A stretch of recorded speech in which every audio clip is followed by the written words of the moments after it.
Welcome student, welcome to the chemistry classes. और आज के इस लेक्चर में हम क्या करने वाले हैं, चैप्टर नंबर सॉलिड स्टेट उसको स्टार्ट करने वाले हैं। तो ये क्या आपकी यूनिट फर्स्ट है।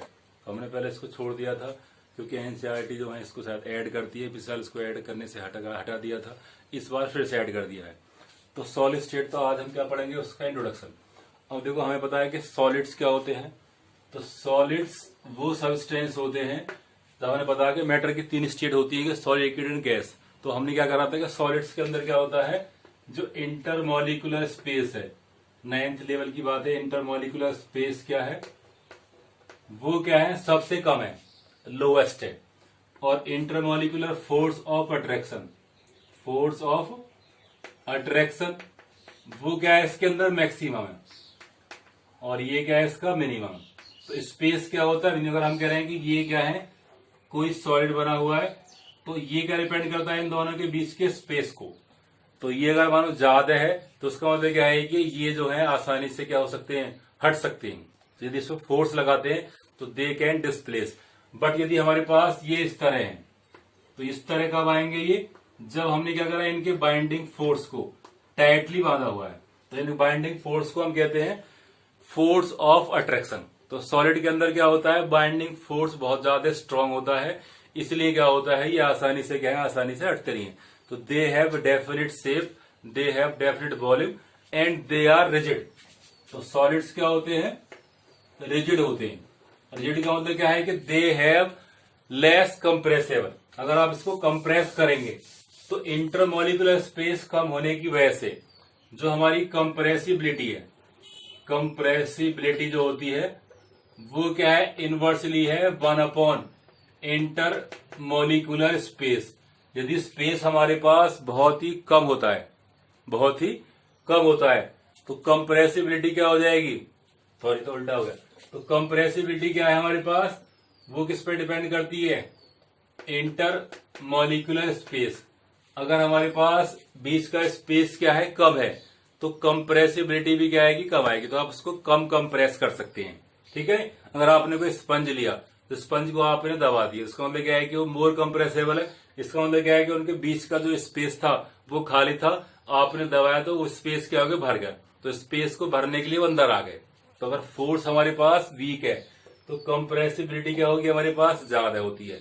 तो हम कह सकते हैं कि ये क्या है, इनवर्सली है किसके, इंटरमॉलिक्यूलर फोर्स के। अगर इंटरमॉलिक्यूलर फोर्स हमारा ज्यादा है तो कंप्रेसिबिलिटी क्या आती है, कम आती है, ठीक है नहीं। तो solids are rigid since they have less compressibility factor, since they have less intermolecular force, या they have minimum intermolecular, sorry they have maximum intermolecular force but they have more intermolecular space. तो उनके बीच का space क्या होता है, थोड़ा सा ज्यादा होता है, इसलिए क्या होते हैं, वो दब जाते हैं, ठीक है नहीं। तो ये बातें हम सभी जानते हैं। अब देखो, जो इस चैप्टर में हम पढ़ने वाले हैं वो पढ़ने वाले हैं कि सॉलिड कितने टाइप का होता है, और सॉलिड की प्रॉपर्टी क्या होती है, और सॉलिड के टाइप्स क्या होते हैं। तो सॉलिड के टाइप्स क्या होते हैं हमारे पास, एक को हम कह रहे हैं कि ट्रू सॉलिड, और एक को हम क्या कह रहे हैं, फॉल्स सॉलिड, या कहते हैं इसको सीरो, PSEUDO, सीडो सॉलिड, ठीक है नहीं। मतलब झूठे सॉलिड, जो दिखते क्या है, सॉलिड है, बट उसके अंदर क्या है, कुछ और प्रॉपर्टी है, जैसे लिक्विड की या गैसियस फॉर्म की। तो उसको हम क्या बोलते हैं, सीरो सॉलिड्स, ठीक है नहीं। और ये क्या आपके पास ट्रू सॉलिड। तो पूरी चैप्टर में क्या पढ़ेंगे, इन्हीं को पढ़ते हैं। अब हम क्या समझ सकते हैं कि मान सीरो सॉलिड्स क्या होता है, कि जो दिखने में क्या लगता है, सॉलिड होता है, बट एक्चुअली में क्या है, these are not true solids, these are not true solids. तो उसका मतलब क्या है कि they can be compress, they can be compress. अब यदि हम बात करेंगे इसके एग्जाम्पल की, तो कंप्रेस का मतलब इसमें क्या आता है कि आपके ग्लास आते हैं, ग्लास जो कांच होता है। अब कांच तो आपका दबता नहीं है, आप कहोगे कांच कैसे हो गया, तो कांच क्या है, जब आप उसको देखते हैं वो क्या होता है, आपका ट्रू सॉलिड दिखता है। बट यदि हम उसको जो है मेल्ट करें, क्या करें, मेल्ट करें, तो अगर हम कह रहे हैं कि उसका मेल्टिंग पॉइंट लेट क्या है, 100 है, तो वो अपने मेल्टिंग पॉइंट से पहले क्या हो जाएगा, मेल्ट होना स्टार्ट हो जाता है। तो ऐसा सॉलिड जिसका शार्प मेल्टिंग पॉइंट ना हो, अपने मेल्टिंग पॉइंट से पहले क्या हो जाते हैं, दे बिकम्स, या they convert into liquid state. अब सबसे बड़ी खास बात क्या होती है, इन्हें हम क्या कहते हैं, super cooled liquid, super cooled liquid. तो जो हमारा गिलास है वो गिलास एक सॉलिड नहीं है।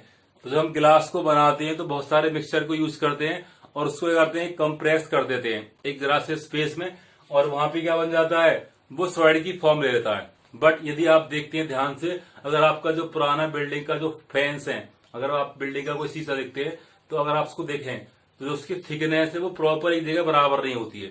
अगर हमारे पास कोई ट्रू सॉलिड्स है तो उसकी थिकनेस क्या है बराबर। अगर हम कह रहे हैं कि मैंने आपके पास बोर्ड है तो अगर यहाँ से इसकी थिकनेस क्या आ रही है 3 mm, बीच में क्या है 3 mm, और यहाँ भी क्या आती है 3 mm, तो उसका मतलब क्या है कि ये आपका ट्रू सॉलिड है। बट यदि हमारे पास जो थिकनेस है वो यहाँ पे ज्यादा या यहाँ पे कम और यहाँ पे ज्यादा आ रही है, तो उसका मतलब क्या है कि ये वाला पार्ट जो हमने बनाया होगा, जिस सॉलिड को बनाया होगा, तो उसकी डेंसिटी सेम होती है। पर अब क्या हुआ, तो उसका मतलब क्या है, जो इसके बीच के पार्ट्स हैं वो कहाँ हो गए, फ्लो करके कहाँ हो गए, नीचे बॉटम पे इकट्ठे हो जाते हैं। इसलिए जो आपके पुराने शीशे होते हैं बिल्डिंग्स में, वो नीचे से क्या बन जाते हैं, थिक हो जाते हैं, और बीच में क्या होते हैं, थिन। तो उसका मतलब क्या है कि they have property of flow. तो वो फ्लो करने की वजह से बॉटम पे क्या हो गए, डिपोजिट हो जाते हैं, इकट्ठे हो जाते हैं। इसलिए कहते हैं उसको सीरो सॉलिड्स या सुपर कूल्ड लिक्विड्स। ठीक है नहीं। तो इसके एग्जांपल में क्या आते हैं आपके पास, वैक्स मोम हो सकता है, या क्या होता है ग्लास। तो ग्लास क्या आपके पास एमोर्फस सॉलिड है। अगर हम बात करेंगे दोनों में क्या कंपैरिजन है, तो सिंपल सी बात है, they do not have fix melting point, और इनके मेल्टिंग पॉइंट क्या होते हैं, फिक्स होते हैं। तो दोनों का डिफरेंस भी करेंगे इसमें। फिर क्या आता है कि इसके अंदर जो हमारे पास ट्रू सॉलिड्स हैं वो अपनी ज्योमेट्री मेंटेन करते हैं। तो मेंटेन कैसे कर पाते हैं, इस चीज को पढ़ेंगे हमारे पास। तो उनके बीच का फोर्स ऑफ अट्रैक्शन कैसा होता है और उनके टाइप्स क्या होते हैं। और एक चीज क्या आती है यहाँ पे, इनके बीच का जो स्पेस है वो कितना भरा होता है, तो उसको हम कहते हैं पैकिंग फ्रैक्शन। तो पैकिंग फ्रैक्शन भी पढ़ेंगे इसी चैप्टर में। फिर उस पर क्या करते हैं कि सॉलिड्स हमारे पास कितने तरह का हो सकता है, depending upon the bonds, depending upon the bonds. तो ये क्या है, आज इस चैप्टर का इंट्रोडक्शन है। सॉलिड्स हम पढ़ेंगे, ठीक है नहीं। इसको रेगुलर कई वीडियो में जाके पढ़ते हैं, आराम आराम से पढ़ते हैं। बहुत इंटरेस्टिंग और बहुत इजी आपका क्या है, आपका टॉपिक है।